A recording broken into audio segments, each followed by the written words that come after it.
In a strong and clear message from the world stage, External Affairs Minister S. Jaishankar has called out state-sponsored terrorism in a veiled but unmistakable reference to pariah Pakistan. Now, speaking at the United Nations while inaugurating India's digital exhibition titled The Human Cost of Terrorism, Jaishankar said it's imperative to expose terrorism when it is backed by a state, fueled by extremism and spreads across borders. The exhibition, launched just a day before Pakistan takes over the UNSC presidency, showcases deadly terror attacks like the 1993 and 2008 Mumbai attacks and the recent Pahalgam strike as well.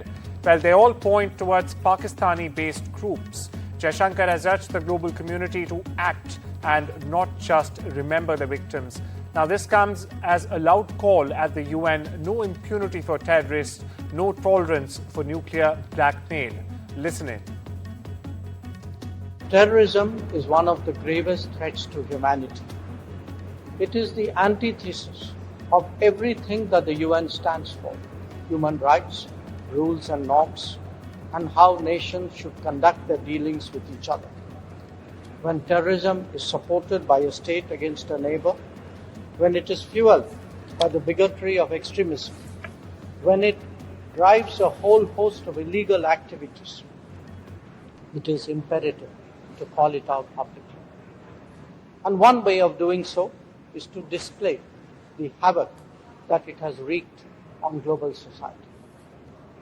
5 weeks ago, the United Nations Security Council issued a strong condemnation of a particularly horrific act of terrorism in Pahalgam. It demanded that its perpetrators be held accountable and brought to justice. We have since seen that happen. What that response underlines is a larger significance of the message of zero tolerance for terrorism.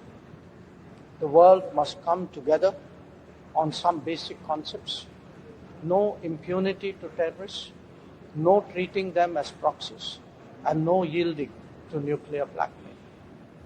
Any state sponsorship must be exposed and must be countered.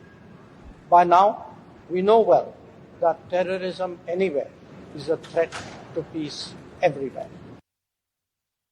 The exhibition at the United Nations was organized by the Indian delegation, and what it exhibited was the human cost of terrorism across various strikes across the world. What India has been highlighting at the United Nations for several years now is the cost that India has also faced in terrorism, and they've tried to highlight that if you don't crack down on state-sponsored terrorism in clear indication of Pakistan, then it's a threat not just to India, but also to the region and to across the world as well. Now, we must understand some context here. The seriousness with which countries like even the United States took terrorist groups in Pakistan is relatively recent. Till 2001, Lashkar-e-Taiba was not designated a foreign terrorist organization by the United States. They started taking it far more seriously after the 2001 attacks on US soil, which was the Twin Towers. So terrorism remains a major topic of concern for India. They've seen more headway, more attention is paid to India now because of what's going on in the world and because India has remained consistent on it. And this exhibition, again, is another point for India to emphasize. And the timing, like you said, is very important because it's this month, which has just started, where Pakistan takes on the presidency of the rotating UN Security Council. India and US trade talks are in the final phase as there is a race to finalize trade pact by the 9th of July, which is in fact the deadline given by President Donald Trump to pause his tariffs on all countries. Trade talks between India and the US have hit roadblocks over disagreements on import duties for auto components, steel, and even farm goods as we speak.